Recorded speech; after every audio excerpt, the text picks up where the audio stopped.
The wind cut through the Wyoming plains like a knife, carrying with it the scent of sage and the promise of another harsh winter. Eliza May Thornton pulled her worn shawl tighter around her shoulders as she walked back to her cabin, a small bundle of wild herbs clutched in her hands. At 17, she had learned to read the land like others read books, knowing which plants could heal a fever and which ones could ease the pain of a broken bone. Her boots crunched against the frozen ground as she made her way across the empty prairie. The nearest neighbor was 3 miles away, and even they barely acknowledged her existence.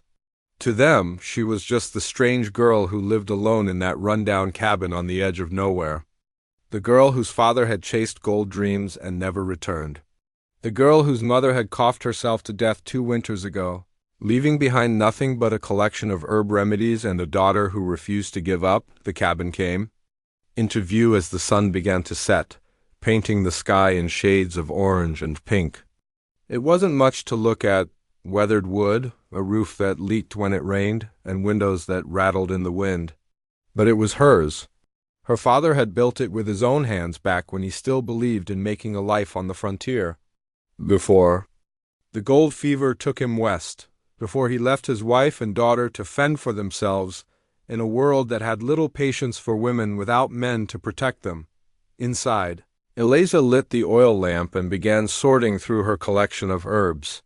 Her mother had taught her everything she knew about healing before the consumption took her voice, then her strength, and finally her life. People will always need healing, her mother had whispered during those last days. No matter what happens, they'll always need someone who knows how to take away their pain. Those words had become Eliza's lifeline. When the other settlers looked at her with suspicion or pity, she reminded herself that she had something valuable to offer. When Mrs. Henderson's baby had a fever that wouldn't break, they came to Eliza. When old Ben Tucker's horse got infected, cuts from barbed wire, he swallowed his pride and knocked on her door. When the preacher's wife needed help with a difficult birth, even she had to admit that Eliza's knowledge was worth more than her reputation. But the work was lonely. People came to her when they needed something, paid her with whatever they could spare, and then went back to their lives. They didn't invite her to their Sunday gatherings or include her in their conversations at the general store. She was useful, but she wasn't one of them. She was too independent, too willing to speak her mind, too comfortable living without a husband or father to guide her decisions. The isolation had shaped her in ways she was only beginning to understand. She could track a deer through the forest, preserve meat for months, and deliver a baby in the middle of a blizzard. But she couldn't remember the last time someone had asked about her dreams or listened to her thoughts without judgment. She couldn't recall the last time someone had looked at her with genuine warmth instead of careful calculation. Winter was coming early this year. She could feel it in the way the animals moved, in the patterns of the clouds, in the sharp bite of the morning air. The other settlers would gather in their homes, families clustered around warm fires, sharing stories and planning for spring. But Eliza would face the cold months alone. As she had for the past 2 years, she prepared her evening meal, a simple stew made from vegetables. She'd grown herself in jerky from a deer she'd traded herbs for. As she ate, she listened to the wind howling outside and tried not to think about how quiet the world had become. Sometimes she caught herself talking to her mother's memory, sharing the small victories and frustrations of her day. Other times, she spoke to the walls themselves, just to hear a human voice in the silence. The worst part wasn't the physical hardship. She'd grown strong from hauling water and chopping wood, clever from solving problems on her own, and resourceful from making do with whatever she had. The worst part was the ache in her chest that came from wanting something she couldn't name. Connection, maybe, understanding, someone who saw her as more than just the strange girl who lived alone. She'd tried to fit in with the other young women in the area, but they were all focused on finding husbands and starting families. They spoke in whispers about which men might be good providers, which ones had the best prospects, which ones might overlook a small dowry in favor of a pretty smile. Eliza found these conversations exhausting. She wanted more than just survival wrapped in the promise of protection. The traveling preacher who came through every few months, always made a point of stopping at her cabin. He'd sit at her table, accept her offer of coffee, and then gently suggest that she might be happier in a town somewhere, working for a respectable family until she found a suitable husband. A young woman shouldn't be living this way, he'd say, his voice kind but firm. God didn't intend for us to be alone. But Eliza couldn't imagine leaving the land that had raised her. She knew every stream, every grove of trees, every good place to find the herbs she needed. She knew which settler families were genuinely kind and which ones just wanted something from her. She knew how to read the weather and the seasons, how to find food when the stores were empty, how to heal herself when there was no one else to turn to. The frontier had made her strong, but it had also made her lonely in ways that went deeper than just missing conversation. She longed for someone who would see her strength as something beautiful rather than something strange. Someone who would appreciate her knowledge instead of being threatened by it. Someone who would understand that her independence came from necessity, not from a rejection of human connection. As she banked the fire for the night, Eliza allowed herself a moment of honest hope. Somewhere out there, maybe there was a place where she could belong. Maybe there was someone who would see her as she really was, not as the wild girl who lived alone, but as a woman who had learned to survive and even thrive in a world that seemed determined to break her spirit. She didn't know that in just a few weeks, a winter storm would bring that someone to her door. She didn't know that saving a life would change her own forever. For now, she simply went to sleep listening to the wind and dreaming of a future that might hold something more than just survival. The storm hit 3 weeks later, arriving with the fury that only winter on the Wyoming plains could deliver. Eliza woke to the sound of wind screaming around her cabin, rattling the windows and sending snow through every crack in the walls. She could barely see her own hand in front of her face when she peered outside. The world had disappeared behind a wall of white. For 2 days, she stayed inside, keeping the fire burning and rationing her food. She'd been through storms like this before, but each one reminded her how small and fragile human life was against the raw power of nature. On the third morning, the wind finally calmed, and an eerie silence settled over the land. Eliza wrapped herself in her heaviest coat and stepped outside to check on her animals. The snow reached nearly to her waist, and each step was a struggle. She made her way to the small shed where she kept her chickens, relieved to find them alive but hungry. As she scattered grain for them, she noticed something odd in the distance. Near the creek that ran about half a mile from her cabin, she could see a dark shape against the white snow. At first, she thought it might be a fallen tree or a large rock she'd never noticed before. But something about the way it lay there made her uneasy. She grabbed her rifle from inside the cabin and decided to investigate.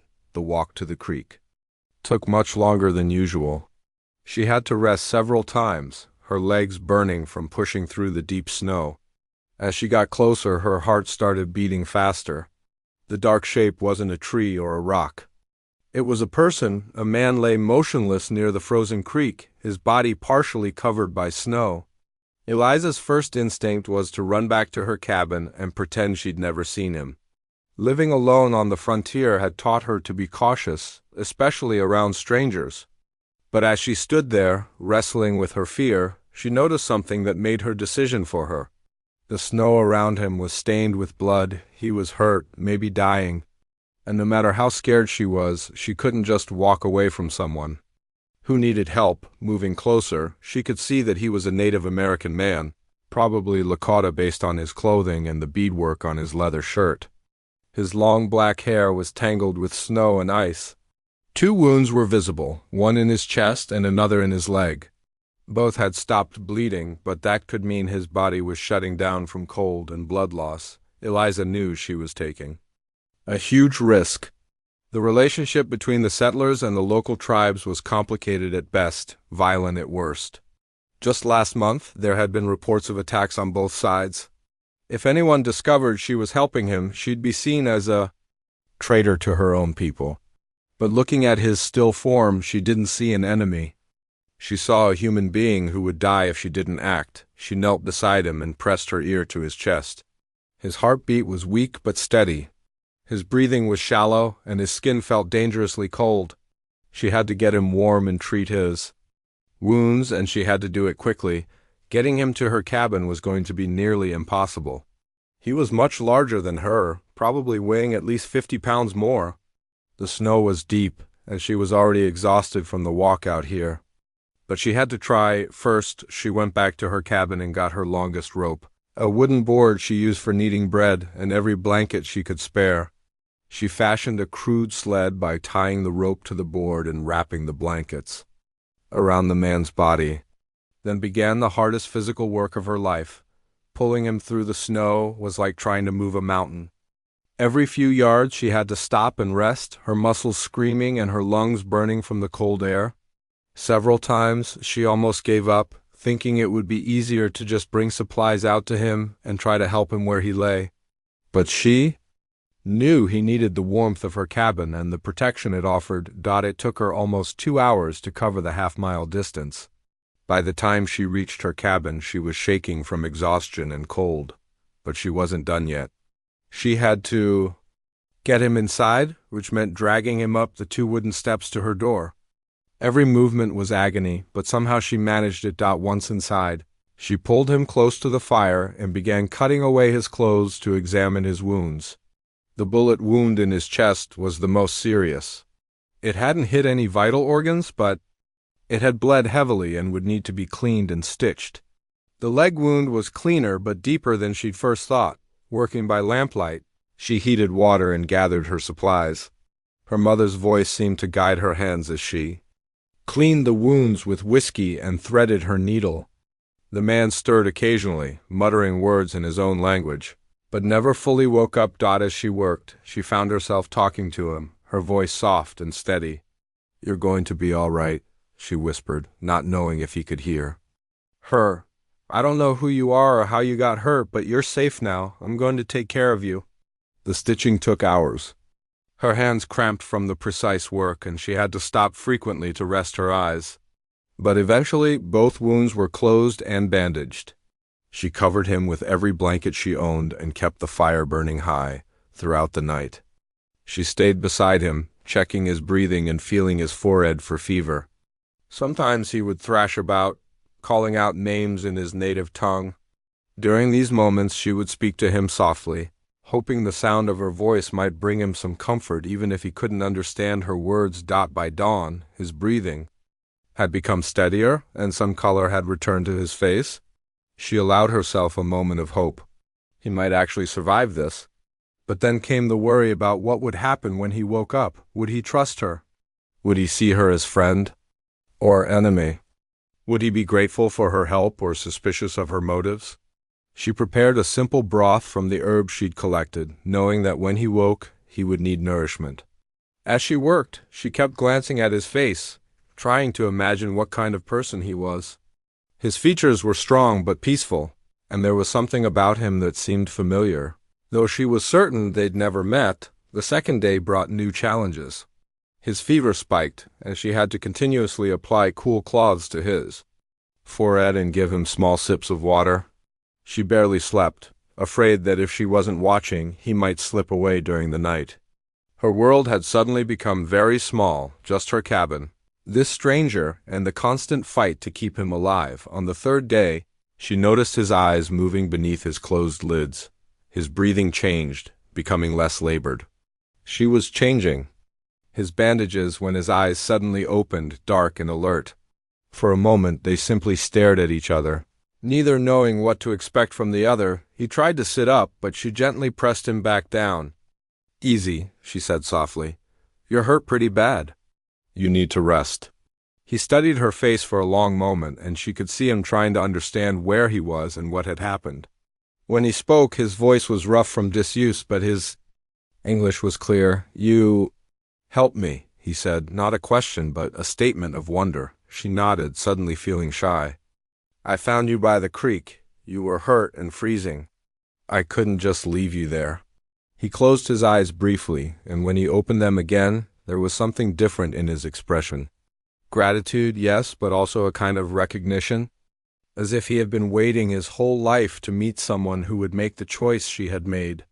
"My name is Dakota," he said quietly. Eliza, she replied, and in that simple exchange of names, both of their lives changed forever. The days that followed their first conversation were unlike anything Eliza had ever experienced. For the first time in 2 years, she wasn't alone. Dakota slept most of the first week, his body fighting to heal from the wounds and the cold. But when he was awake, he would watch her with curious eyes as she moved around the cabin, tending to her daily tasks. She found herself talking to him more than she'd talked to anyone in months. At first she felt silly, chattering away while he listened with that quiet intensity. But gradually she realized he was actually listening. Not just hearing her words, but truly paying attention to what she was saying. When she explained how she was preparing his medicine, he would nod with understanding. When she mentioned the weather patterns she'd noticed, he would add his own observations in his careful English. "Your mother," he said one morning as she ground herbs for his wounds. "She taught you well." Eliza paused in her work, surprised by the warmth in his voice. "She used to say that plants want to help us heal. We just have to know how to ask them." Dakota smiled, and it transformed his whole face. "My grandmother said the same thing. She called them the earth's gifts." That conversation opened a door between them that had been waiting to be unlocked. They began sharing their knowledge, comparing the healing methods their people had developed. Eliza showed him the willow bark she used for pain, and he told her about a root his people used for the same purpose. She demonstrated how to make a poultice for infected wounds, and he described a different combination of plants that worked even better. "You see this?" he said one afternoon, pointing to a small plant she'd brought in from her winter stores. "We call it Wap Waken, sacred leaf, good for cough, but also for ... He paused, searching for the English word, for heart that is sad. Eliza looked at the plant with new eyes. She'd used it for respiratory problems, but had never known about its other properties. "How do you prepare it for that?" As Dakota explained, she found herself leaning forward, fascinated not just by the knowledge, but by the way he shared it. There was no condescension in his voice, no suggestion that she was foolish for not knowing. He spoke to her as an equal, someone whose knowledge was valuable and whose questions were worth answering. The exchange wasn't one-sided. Dakota was genuinely impressed by her skills. "You have strong hands," he told her one day as she changed his bandages. "Gentle but sure. Many people fear to touch wounds, but you work like you know exactly what needs to be done." The compliment made her cheeks warm, but it was more than just praise. It was recognition. For the first time in her life, someone saw her healing abilities. Not as something strange or unsettling, but as something to be respected and admired. As his strength returned, Dakota began helping with small tasks around the cabin. At first, she protested, worried that he would hurt himself. But he insisted on contributing, and she gradually learned to accept his help. He was surprisingly gentle for such a large man, and his presence made even mundane chores feel different. "You live alone here," he observed one morning as they worked together to repair a loose board on the cabin wall. It wasn't a question, but there was something in his tone that invited her to talk about it. "For 2 years now," she said, holding the board steady while he hammered. "Since my mother passed. That is difficult," he said carefully. "My people, we believe no one should face the world alone." Eliza felt a familiar tightness in her chest. "The other settlers think I'm strange. They don't understand why I want to live this way." Dakota stopped hammering and looked at her directly. "What way? Independent, making my own choices. Not waiting for some man to come along and tell me what to do with my life." To her surprise, he nodded. "This is not strange. This is strong." The simple validation hit her like a physical blow. She'd been defending her choices for so long that she'd almost forgotten they were worth defending. Most people don't see it that way. "Most people are afraid of strength in others," Dakota said quietly. "It reminds them of their own weakness." As the days passed, their conversations deepened. Dakota told her about his life with the Lakota, about the hunting expeditions he'd led and the ceremonies he'd participated in. But he also shared his struggles, his questions about some of the violent conflicts between his people and the settlers. "I understand anger," he said one evening as they sat by the fire. "My people have lost much. But I have seen what happens. When anger becomes the only voice we hear, it drowns out wisdom. Eliza found herself sharing things she'd never told anyone. She talked about her father's abandonment, about the loneliness of watching other families gather while she remained outside their circles. She told him about her dreams of finding a place where she could use her healing skills to help people without being judged for her independence. "You dream of belonging," he said, and she realized that was exactly what she'd been trying to put into words for years. "Don't you?" she asked. His expression grew thoughtful. "I used to belong. But belonging can become a cage if it requires you to stop being who you are." She understood exactly what he meant. The settlers would accept her if she became someone different, quieter, more dependent, more willing to conform. But that acceptance would cost her the very things that made her who she was. One morning, about 2 weeks after she'd found him, Dakota woke before dawn and quietly left the cabin.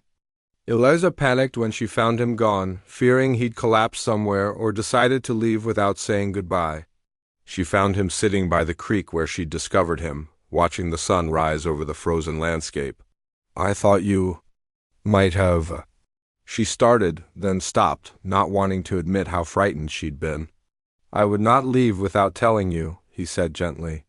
"But I needed to see this place in the light, to understand what happened here." They sat together, in comfortable silence, watching the sky change colors. Finally, Dakota spoke. "I remember falling here. I remember thinking I would die alone. But then I heard your voice, calling me back. I was so scared," Eliza admitted. "I didn't know if I could help you. I didn't know if you'd even want my help." "You risked everything for a stranger," he said. "For someone your people would call an enemy? That is not fear, that is courage." They walked back to the cabin together, and Eliza realized something had shifted between them.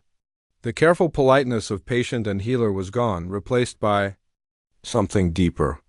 They were becoming friends, real friends, in a way she'd never experienced before. That afternoon, as she prepared their evening meal, she found herself humming something she hadn't done since her mother's death. Dakota looked up from the leather work he was doing, repairing a tear in his shirt. "You are happy," he observed. The words made her pause. Was she happy? For the first time in years, she realized she was. Not just content or distracted from her loneliness, but genuinely happy. "I think I am," she said, surprised by the truth of it. "Good," he said simply. "Happiness looks beautiful on you." The compliment was different from the praise he'd given her work. This was personal, intimate in a way that made her heart race. She turned back to her cooking, trying to hide her blush, but she could feel him watching her with those dark, thoughtful eyes. That night, as she prepared her bed and he settled onto his makeshift bedroll by the fire, she realized she was no longer counting the days until he would be well enough to leave.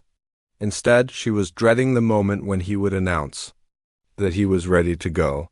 For the first time in her life, she had found someone who truly saw her, and she wasn't ready to let that go. 3 weeks had passed since Eliza first found Dakota by the creek, and his wounds had healed remarkably well. He could now walk without pain and help with the heavier tasks around the cabin. But neither of them spoke about him leaving.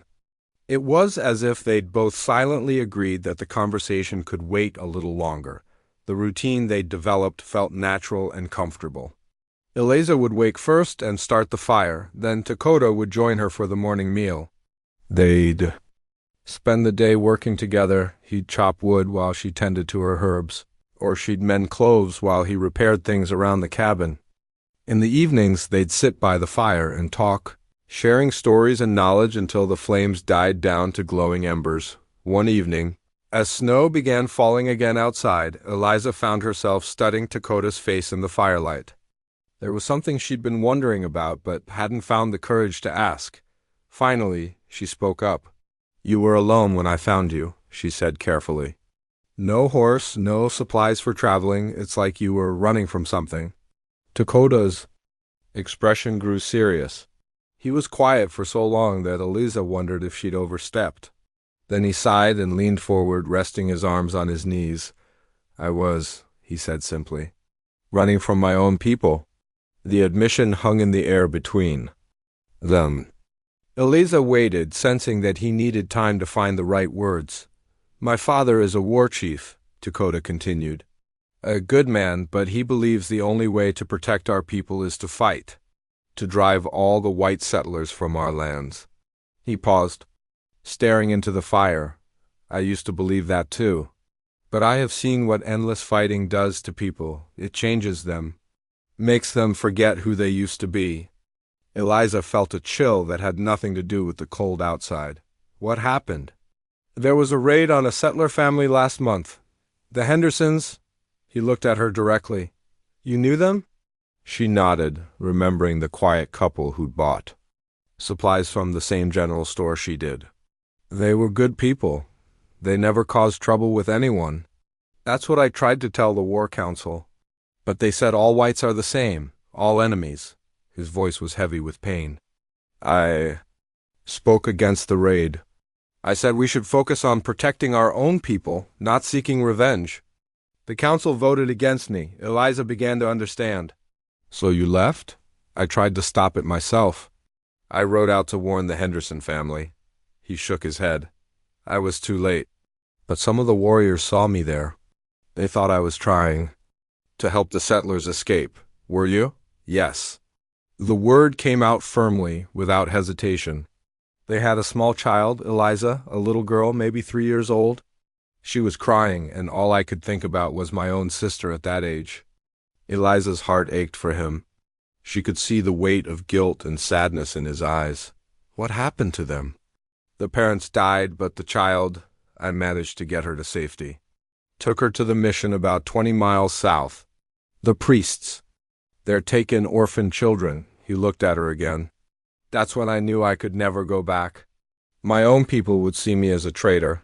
The silence stretched between them, filled with the crackling of the fire and the soft whisper of falling snow. Finally, Eliza spoke. I'm glad you saved her, she said quietly. That little girl will grow up because of what you did. Dakota's eyes widened slightly, as if he'd expected judgment instead of understanding. My people would say I betrayed my blood for strangers. Your people weren't in that cabin watching a child cry, Eliza said firmly. You were, and you did what was right. Something shifted in Dakota's expression. He looked at her with a mixture of gratitude and something deeper, a recognition that she understood him in a way few people ever had. You know what it's like, he said softly, to be caught between worlds, to not quite fit anywhere. She did know. She'd felt it her whole life. Too independent for the other settlers, too civilized for the true wilderness, too strong-willed for the role society expected her to play. It's lonely, she admitted. Very lonely, he agreed. Until now. The words sent a warm flutter through her chest. She'd felt the same way, but hadn't dared to say it. I never thought I'd meet someone who understood. Neither did I.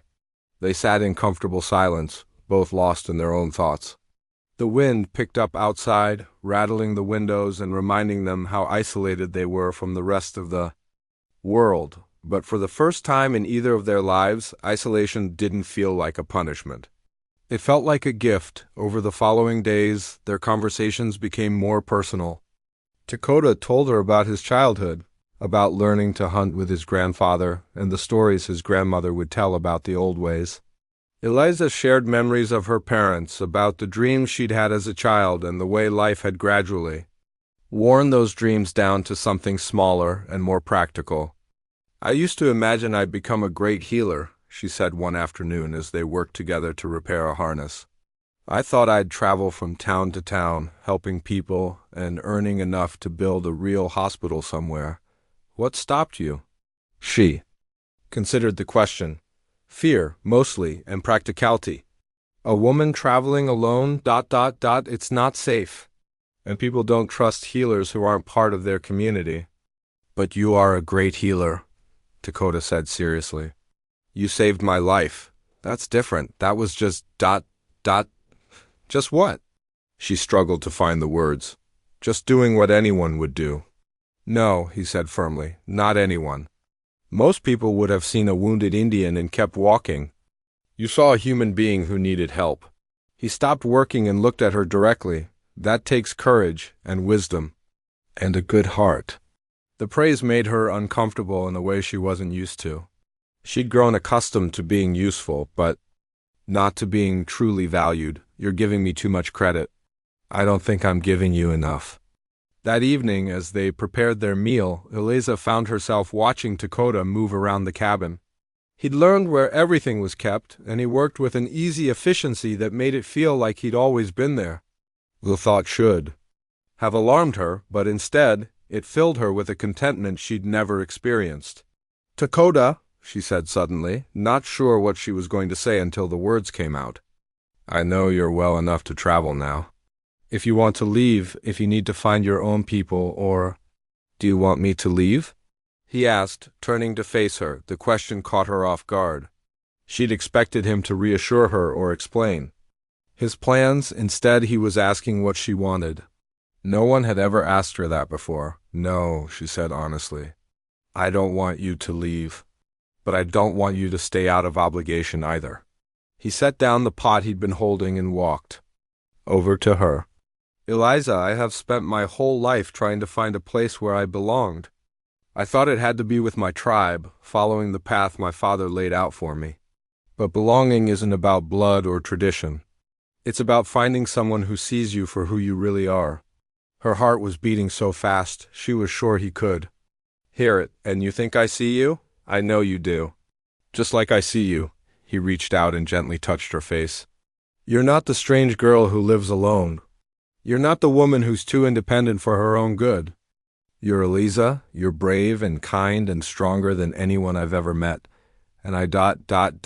He paused, searching for the right words. In that moment, she realized that what she'd been feeling for weeks wasn't just friendship or gratitude. It was something deeper, something that scared and thrilled her at the same time. "I love you," he said simply. "I didn't mean for it to happen, but it did. And I know it's complicated, and I know there are people who would never accept us, but I can't pretend I don't feel it." The confession hung in the air between them. Eliza felt tears prick her eyes, not from sadness, but from relief. She'd been afraid to name what she was feeling, afraid it was too impossible to be real. "I love you too," she whispered, when he kissed her. It was gentle and tentative, as if he was afraid she might change her mind. But she didn't pull away. Instead, she kissed him back, pouring all her loneliness and hope and joy into that one perfect moment. They were so lost in each other that they didn't hear the horses approaching until it was too late. The sound of men's voices outside made them spring apart, fear replacing the warmth they'd been sharing. "Eliza Thornton!" a voice called from outside. "We know you're in there. Open this door right now?" Through the window, they could see torches bobbing in the darkness. At least 6 men on horseback, maybe more. Eliza's blood ran cold as she recognized the voice of Tom Bradley, one of the more hostile settlers from the area. "They know," she whispered to Dakota. Someone must have seen smoke from the chimney or tracks in the snow. Dakota was already moving, gathering his few possessions. "I'll go out the back." "If they don't see me, you can tell them ... No," Eliza said firmly. "I won't lie about this, and I won't let you run." "Eliza, they'll hurt you if they find me here." "Then we leave together." The pounding on the door grew louder. "Open up, or we'll break it down." Eliza looked at Dakota, seeing her own determination reflected in his eyes. They'd found something precious together, something worth fighting for. She wasn't going to let fear take it away. "Are you ready?" she asked. He nodded, taking her hand. Together.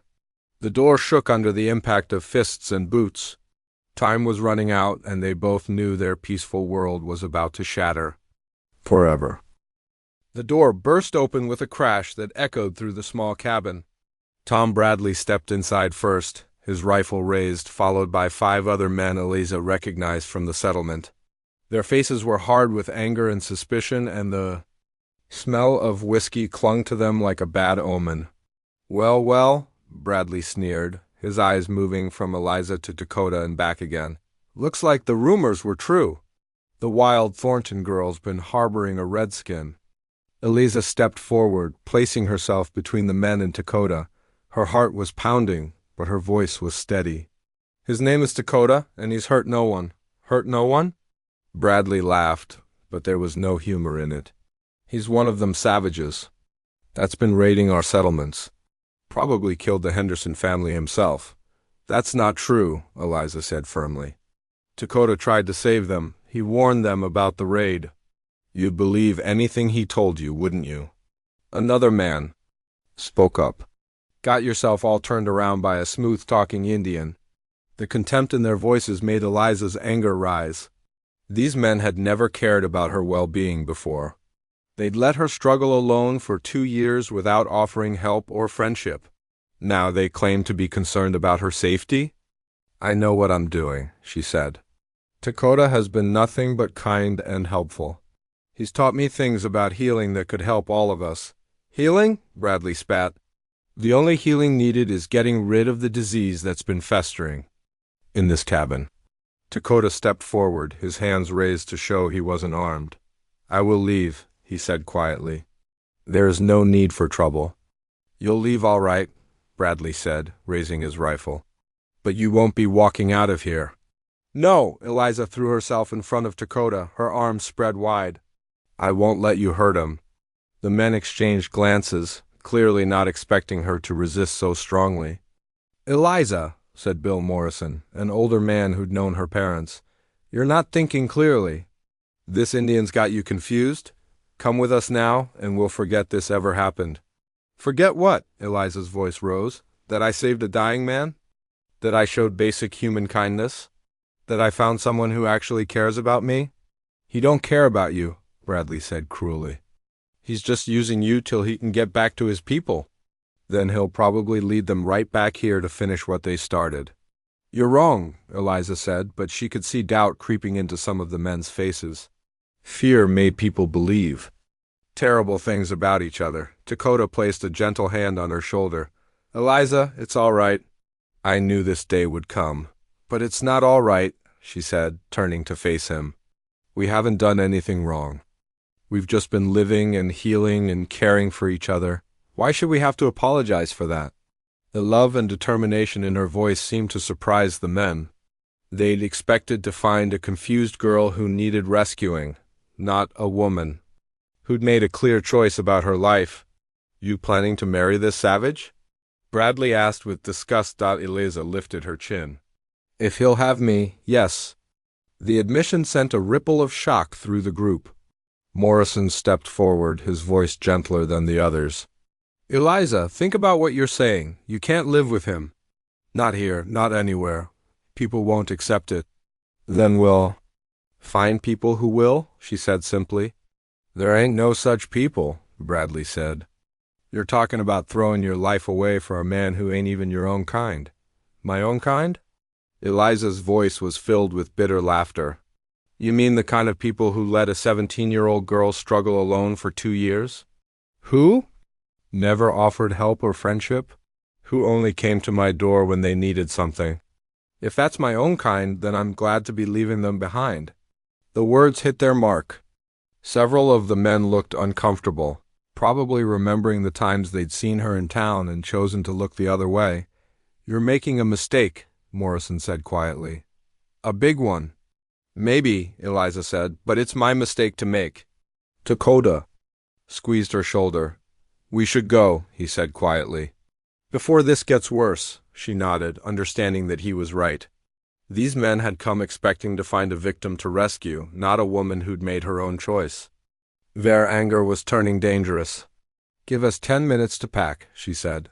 Then we'll leave. You'll never see us again. Bradley looked like he wanted to argue, but Morrison held up a hand. 10 minutes, he agreed. But if you're not gone by, then we're coming back with more men. The threat hung in the air as the group filed out, leaving Eliza and Dakota alone with the wreckage of their peaceful life. The door hung crooked on its hinges, and cold air poured through the opening. Sorry, Dakota said as they hurriedly gathered their few possessions. I never wanted to bring this trouble to you. Don't apologize, Eliza said firmly, stuffing her herbs and medical supplies into a leather bag. This isn't your fault. And besides, I'm not losing anything I can't live without.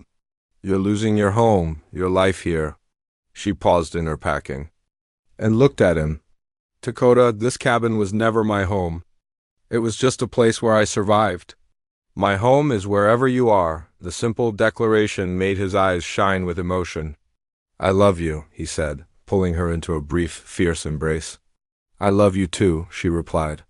Now let's get out of here.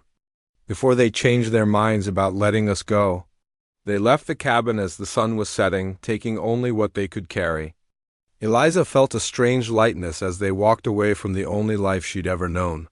For the first time in years, she was walking towards something instead of just enduring what she had. Where will we go? She asked as they made their way through. The snow, west, Dakota said. I know of a place in the mountains. A small settlement where people like us have found refuge. People like us? People who don't fit into the boxes others have made for them. Indians who've left their tribes, settlers who've married into tribal families, people who've chosen love over tradition. It sounded almost too good to be true. Do you think they'll accept us? I think they'll understand us, he said, and sometimes understanding is enough. The journey took them 3 weeks, traveling mostly at night to avoid other people. It was hard going, especially through the mountain passes, but they helped each other every step of the way. When Eliza's feet were too sore to continue, Dakota would massage them with healing herbs. When he caught a fever from sleeping in the cold, she nursed him back to health with the same care she'd shown in her cabin. The settlement, when they finally reached it, was nothing like what Elisa had expected. It wasn't a town with streets and stores, but a collection of small homesteads scattered through a protected valley. The people who lived there had built their community around acceptance rather than rules. They were welcomed by a woman named Rosa, whose husband was Mexican and whose children were a beautiful blend of 2 cultures.